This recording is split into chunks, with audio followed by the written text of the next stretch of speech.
Hello class. इस video में हम डिस्कस करेंगे फॉर्मेटिंग अ टेबल के बारे में। Formatting a table means to change the overall appearance of a table. किसी भी टेबल की ओवरऑल अपीयरेंस को चेंज करने को ही हम टेबल की फॉर्मेटिंग बोलते हैं। ओके, अब कैसे हम टेबल को फॉर्मेट करेंगे?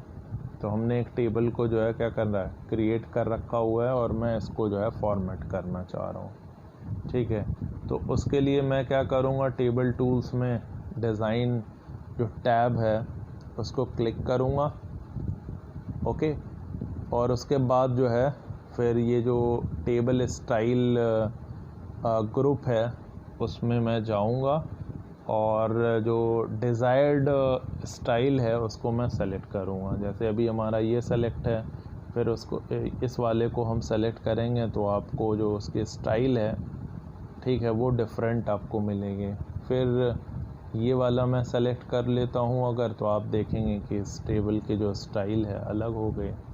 उसके बाद इसको सेलेक्ट कर ले रहा हूँ, इसको कर ले रहा हूँ, या मोर में जाके जैसे इसको मैंने सेलेक्ट कर लिया, या मैंने कोई सा भी, इसमें से कई सारे ऑप्शंस आपको मिल रहे हैं, कोई सा भी ऑप्शंस पे आप जाके अपने मतलब रिक्वायरमेंट या आपको जो पसंद आता है उस हिसाब से हम इसको क्या करेंगे, सेलेक्ट कर लेंगे। ओके, तो अब जो है हम नेक्स्ट टॉपिक ऐसे में डिस्कस करेंगे कि कॉलम विड्थ को कैसे चेंज किया जाए। ओके, तो मान लीजिए कि मैं इस वाले कॉलम की विड्थ को जो है क्या करना चाह रहा हूँ, चेंज करना चाह रहा हूँ। तो उसके लिए मैं लेआउट जो टेबल टूल्स है उसके लेआउट टैब को क्लिक करूँगा और उसके बाद फिर जो है मैं क्या करूँगा, जो टेबल ग्रुप है, टेबल ग्रुप, उसमें जो प्रॉपर्टीज़ बटन है उसको सेलेक्ट करूँगा और प्रॉपर्टीज़ बटन को सेलेक्ट करते ही जो टेबल प्रॉपर्टीज़ का डायलॉग बॉक्स है वो अपीयर हो रहा है, उसमें मैं फिर जाके कॉलम टैब को क्लिक करूँगा। ओके, क्या करूँगा, कॉलम टैब को क्लिक करूँगा। अब जो प्रेफर्ड विड्थ है उसको मैं जो है क्या करूँगा, सेलेक्ट करूँगा। अब उसके बाद इसको इंक्रीज़ मतलब ये डिक्रीज़ हो रहा है, मैं थोड़ा और इंक्रीज़ कर देता हूँ 4 सेंटीमीटर। ओके, 4 सेंटीमीटर सेलेक्ट करने के बाद फिर मैं ओके प्रेस कर रहा हूँ। ओके, तो यहाँ पे जो इसकी जो विड्थ है वो क्या है, चेंज हो गई। एक बार और देख लेते हैं। मैंने इस कॉलम को सेलेक्ट किया, करने के बाद प्रॉपर्टीज़ को बटन को क्लिक किया, कॉलम में गया, उसके बाद इसको रिड्यूस कर दिया 2 सेंटीमीटर। ओके, फिर उसके बाद मैंने ओके प्रेस किया, तो आप देखेंगे कि जो इसकी विड्थ है वो क्या हो गई, रिड्यूस हो गई। ओके, ये बात क्लियर।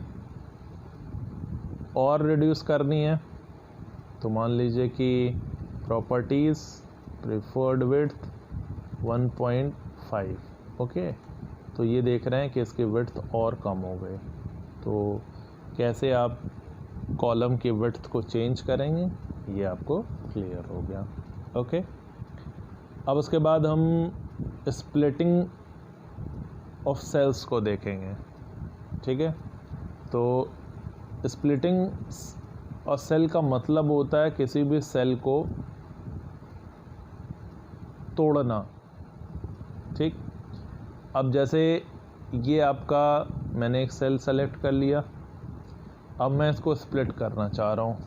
ओके, तो मैं टेबल टूल के लेआउट टैब में जाऊँगा।